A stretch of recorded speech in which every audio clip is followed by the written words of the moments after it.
we still have quite a ways to go this hurricane season, 87% left. The season goes all the way through the end of November.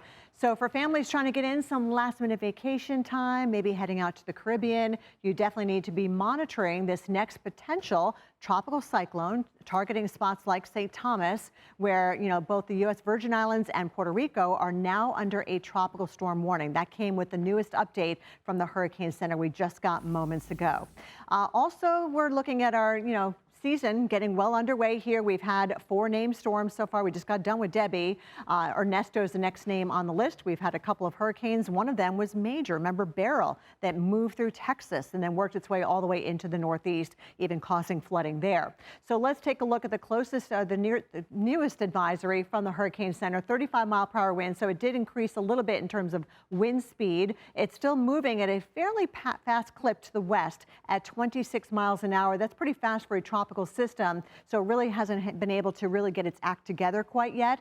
But the forecast is for it to eventually organize right over the islands or near them, right to the north of Puerto Rico as we go through the next couple of days. At the very least, expecting squally weather, perhaps some strong winds and heavy downpours. We do have the very warm sea surface temperatures in the path of what will be Ernesto, that's the next name, and limited wind shear. So what we want to see are more, strong winds aloft that would inhibit this storm from really growing vertically in the atmosphere, but unfortunately we don't have the presence of wind shear. So we're going to continue to see it organize and strengthen. The Hurricane Center, according to their forecast, you can see it becoming not only a storm, but becoming a hurricane and then moving off toward the north, feeling the influence of a trough of low pressure, a trough in the jet stream over the eastern half of the country. Look to the end of that path, though. We've got Bermuda at the very end there, and those winds by this weekend could be approaching major hurricane status with winds of around 110 miles per hour. All it takes is 111 for it to be a major.